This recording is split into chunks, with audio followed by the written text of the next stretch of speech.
Ay ano ga mga buddy, nako, ay matagal-tagal na tayo hindi nakakagawa ng reaction video din sa ating YouTube channel na kung sana ay dati kilala naman ito ay puro adventure na lang ang ating ginagawa mga buddy at mga pag-ikot at pagra-rides din sa Batangas. Ay ngayon, buhayin natin muli ang paggawa ng mga reaction video sa mga trending na issue at para sa buena manong reaction video natin mga buddy. Ay may napanood ako din sa News 5 Everywhere na kung saan Senator De La Rosa tinawag na insulting ang pag-walkout ni Senador Tulfo sa Senate hearing. Ayan, naku, mukhang interesting to mga buddy. So panoodin nga natin kung ano nga ba ang nangyari dito sa Senate hearing na to. Mr. Chairman, yun na, very clear na dito, established na rito na nung last hearing, we were all here, at sinabi nila, they were serving warrant. Remember? Meron hawak ng warrant. Sinabi nila. Sinabi nila. Hindi na sinabi na may hawak silang warrant, ha? They were serving warrant. Ang sinabi nila dito. Nagsabi ba kayo na hawak yung warrant? May dala kayong warrant? No, they said they were serving warrant. Nag-serve kayo ng warrant, di ba? Operation? Yes, Your Honor, magsaserve po kami nun. Pero hindi, Ano isi-serve nyo kung wala kayong dalang warrant? with due respect, Your Honor, lahat po yun ay documented from pag-alis namin. Actually po, planned operation dahil po pinlano po namin yun, naka-logbook po yun, naka-blatter. At So, naka-blatter, lalakad kayo, mag-serve kayo ng warrant? Yes, Your Honor. Saan na yung blatter? Saan na yung blatter na yan? Okay, Part po yun sa mga sinabit okay, namin ayan na naman, ayan na naman, Mr. Che. Palagi natutulas, magsaserve sila ng warrant. At again, kumukontra naman sinasabi ni Colonel Arnedo, yung kanilang PD, na walang warrant dahil sila ay nagkikasing lamang. Again, hindi na naman tumutugma. Ang daming hindi pagtutugma-tugma. Covert operation. Napapansin ko mga buddy dito kay Senador Raffy Tulfo na sa tuwing may mga ganito na usapin, parang palagi siya nag-grandstanding. Hindi niyo ba napansin kayong mga nakakasubaybay dito kay Senador Raffy Tulfo buhat noong siya ay maupo bilang isang senador? Parang siya lang yung magaling at mahilig siya mamahiya ng mga resource person, mapa milyonaryo man yan, mapa ordinaryong tao, mapa pulis. And this time, mga pulis ang nakasalang dito. Hindi na natin babanggitin or hindi na natin i-elaborate pa kung ano yung pinag-uusapan nila. Pero may parte kasi dito mga buddy na kung saan ay hindi ko nagustuhan din ang mga sinabi at ginawa nitong si Raffy Tulfo.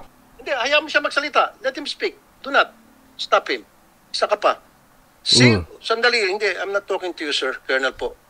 You see? Sinabi niya, they were serving the warrant. They were serving the warrant, which means they have the warrant in possession. Because if you are serving the warrant, then you must have that paper. Yes, dapat. Kaya nga, di ba? Simple English. They were serving the warrant. So, merong hawak So, sila. saan ang warrant nyo at that time? Bakit hindi kayo nagdala ng warrant?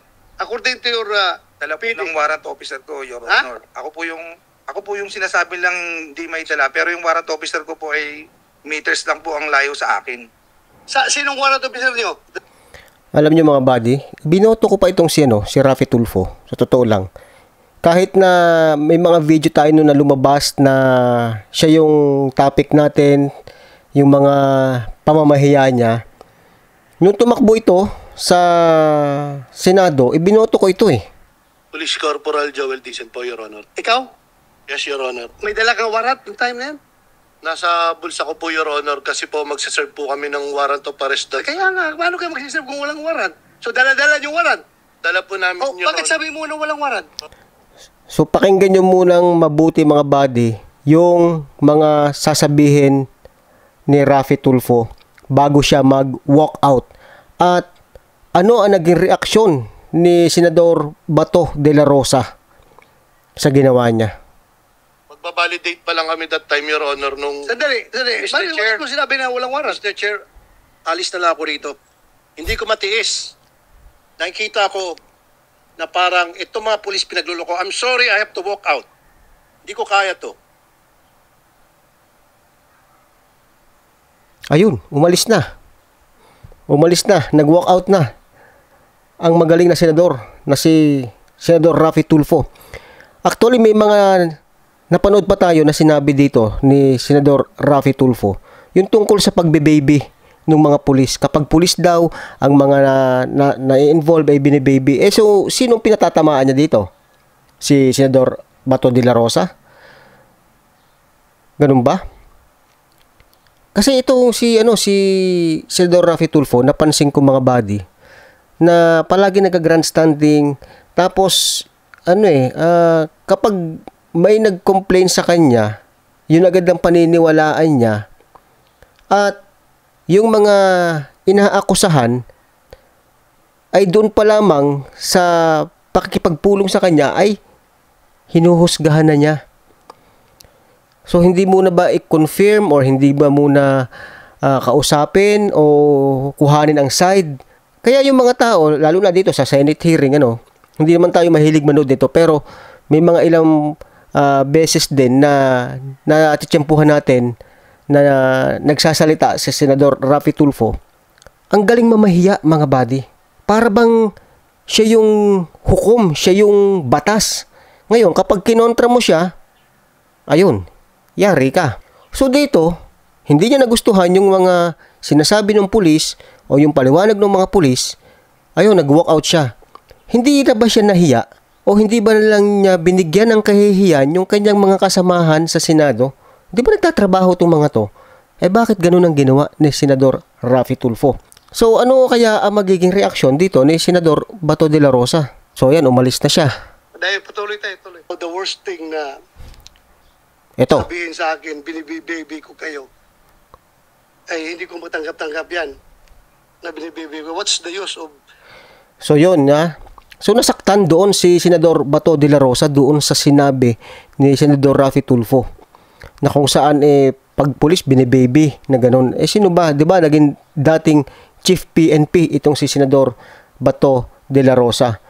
So hindi ko kilala ng personal itong si Senador Bato de la Rosa, pero alam ko na napakalaki ng nagawa nito sa ating bansa bilang pulis, bilang alagad ng batas, at meron itong dignidad na pinapangalagaan. Meron itong prinsipyo na kapag nagkasala ang kanyang mga tauhan, talagang kanyang parurusahan. Talagang hindi niya ito tolerate. Me being the chairman of this committee, kung ibibig ko kayo. For the record, wala naman sigurong makapagsabi dyan na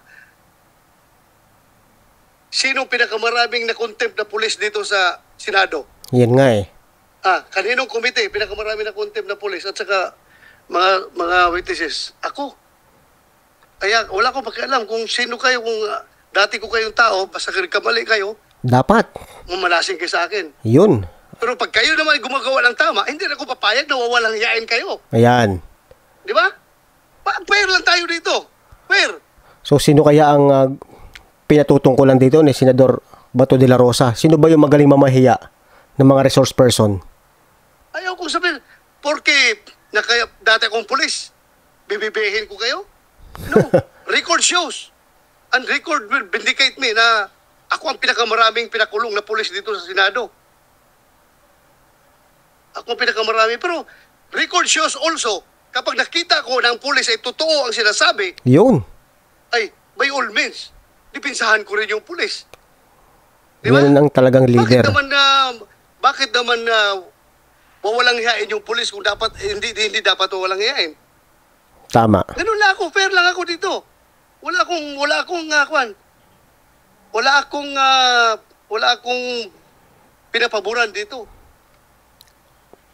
The most Eto na. insulting action is for that kasama mo dito, mag-walk out, walk-outan ka. Ay nako. I'm a Tala user, of course. Senador Raffy Tulfo. Marami nang nakakapansin sa ginagawa mong yan, sa mga pamamahiya mo. Yung ibang mga kasamahan mo siguro hindi lang makapagsalita, pero ito from Senator Bato de la Rosa mismo, dismayado siya, na-insulto siya sa ginawa ni Senador Raffy Tulfo. Bakit ganun, mga buddy, no? Parang kulang sa kaalaman itong si Senador Raffy Tulfo at nagpapadalos-dalos kung ano na lamang ang masabi niya, at marami siyang ginagamit na mga eksena para makuha yung simpatya ng tao. Akala niya sa ginagawa niyang pamamahiya sa mga resource person, magiging siya, knight and shining armor, ika nga, tagapagtanggol ng mga naaapi. Pero hindi, mga buddy, no? Marami ang nakakapansin na hindi dapat ganito ang ipinapakita ng isang senador. Mag-walk out sa Senate hearing dahil hindi niya lang nagustuhan yung mga sinasabi or hindi umaayon sa kanya yung sinasabi ng mga pulis. Tirahin ang kanyang kapwa senador. Hindi man lamang nagbigay ng respeto. So ganyan ba ang klase ng senador na ibinoto natin? Nakaka-disappoint naman, mga buddy. Anyway, that's his prerogative. Kung ayaw na niyang makinig sa hearing, kanya na yan. Ako lang naman, I am trying to be fair here. Yun ang dapat, maging fair. Wala akong, wala akong bias dito. Kahit na sabihin nyo, dati akong chief PNP, ang dami ng pulis minala sa akin. Ako lang, fair lang ako. Ayaw ko lang rin na masyadong kinakawawa yung pulis na dapat hindi naman kakawawain. Respetuhin lang rin natin dahil Tama. kung ano yung right ng mga complainant na civilian, ganoon din ang right ng mga pulis. Yes, agree ako. Pero pag kay Raffy Tulfo, Pero tayo. wala. Sa akin, ayaw kong ma-accuse ako na binibaby ko kayo. Never in my pagiging chief PNP o